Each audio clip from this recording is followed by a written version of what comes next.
Baik, terima kasih. Assalamualaikum warahmatullahi wabarakatuh. Selamat siang dan salam sejahtera bagi kita semua. Yang kami hormati Pak Sari Muda, Pak Hendra, Bapak Ibu sekalian yang tidak dapat saya sebut satu persatu dan utamanya dari Organizing Committee, dari Coal Asia maupun dari Petromindo. Izinkan saya siang hari ini mengucapkan terima kasih dan apresiasi setinggi-tingginya PTBA diberikan kesempatan untuk menyampaikan sharing informasi dalam forum yang sangat baik ini, Sumatera Coal Transportation and Logistic Outlook. Izinkan saya agar terstruktur, saya menggunakan materi paparan, dan pertama-tama yang ingin saya sampaikan, walaupun mungkin sebagian besar sudah mengetahui tentang PT Bukit Asam, namun tidak ada salahnya sedikit kami sampaikan kembali mengenai Bukit Asam.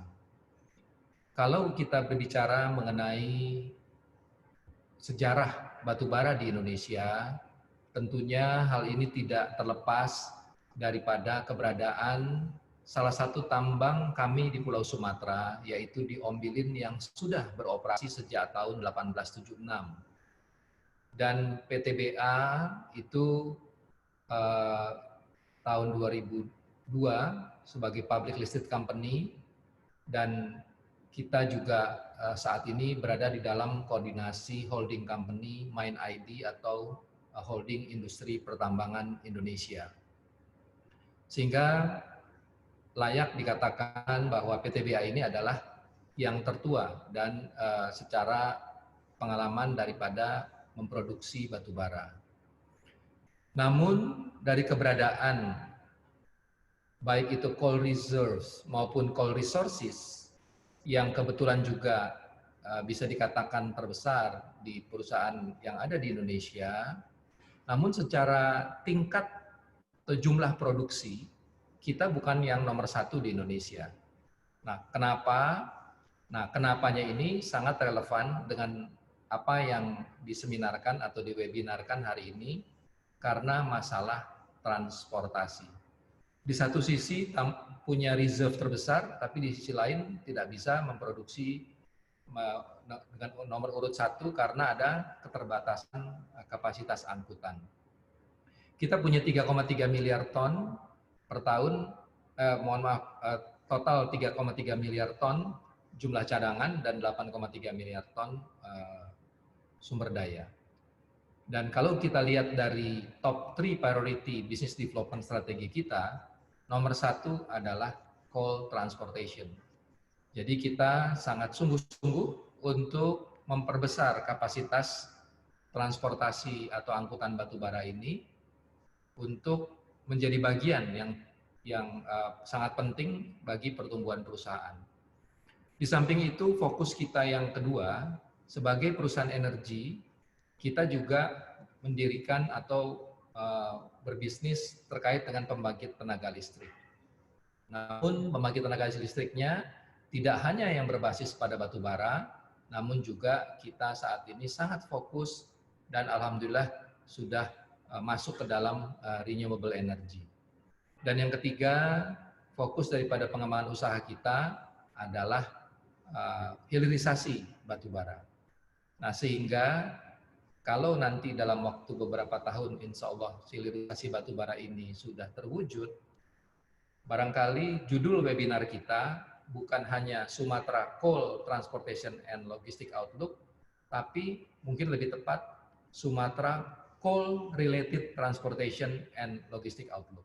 Kenapa related? Karena insya Allah juga akan ada produk akhir daripada hilirisasi batubara yang tentunya memerlukan transportasi atau logistik untuk mengangkut produk akhir tersebut.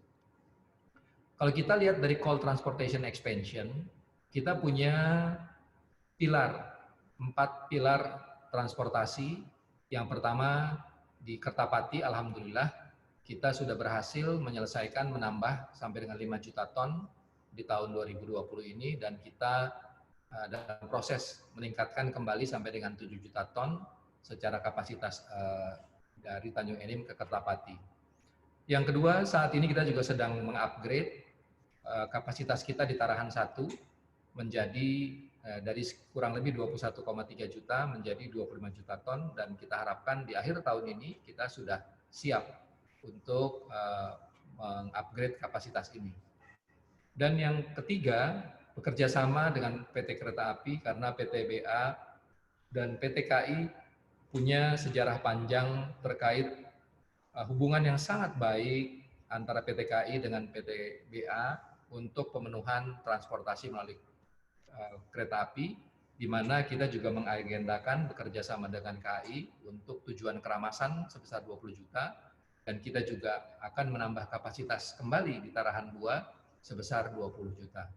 Kalau kita tambahkan seluruh angka yang di tabel kanan ini, insya Allah pada waktunya nanti akan mencapai 72 juta ton per tahun, dan ini merupakan bagian yang sangat penting untuk pertumbuhan perusahaan PT BA.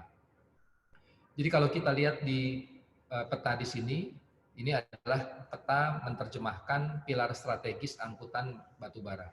Bahkan untuk saking pentingnya pengembangan angkutan ini, kita pun punya pilar strategis pengembangan angkutan batubara yang masuk ke dalam rencana jangka panjang perusahaan.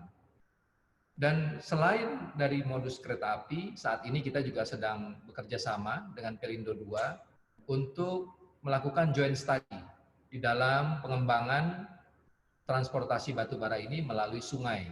Nah, ini sedang dalam studi di mana kita akan memanfaatkan untuk masuk ke Sungai Lematang yang kemudian bersambung ke Sungai Musi untuk kemudian dibawa ke arah Tanjung Carat.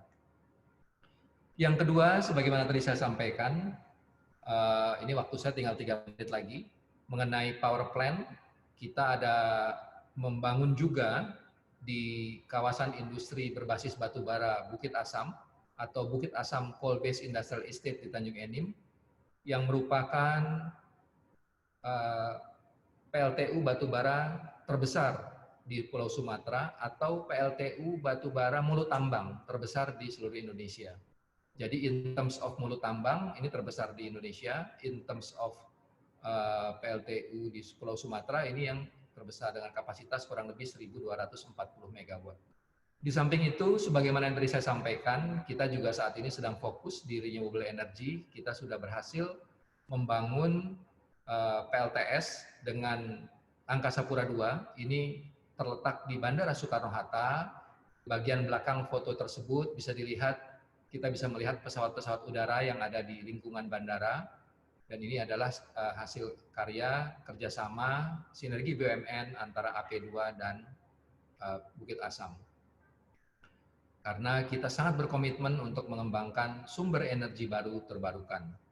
Dan di samping itu, kita juga punya beberapa power plant lain yang existing, baik itu 2 kali 110 MW. Di Tanjung Enim pun juga kita punya yang 3 kali 10 MW. Di Tarahan juga kita punya yang 2 kali 8 MW. Dan untuk yang terakhir, ini mengenai hilirisasi, kita saat ini sedang sangat fokus-fokusnya untuk mengembangkan hilirisasi dari batubara menuju chemical, yaitu produk DME, di mana dari 6 juta ton batubara, kita akan pakai di mulut tambang kita sendiri, sehingga ketergantungan transportasinya adalah nanti produknya. Bukan batubaranya, bukan feedstocknya, tapi produknya nanti yang harus kita bawa untuk keluar dari Tanjung Enim ke tujuan-tujuan yang menjadi tujuan daripada distribusi DME. Mungkin itu yang bisa kami sampaikan. Terima kasih sekali lagi atas undangan dari panitia yang memungkinkan PT BA siang hari ini berada di tengah Bapak Ibu sekalian.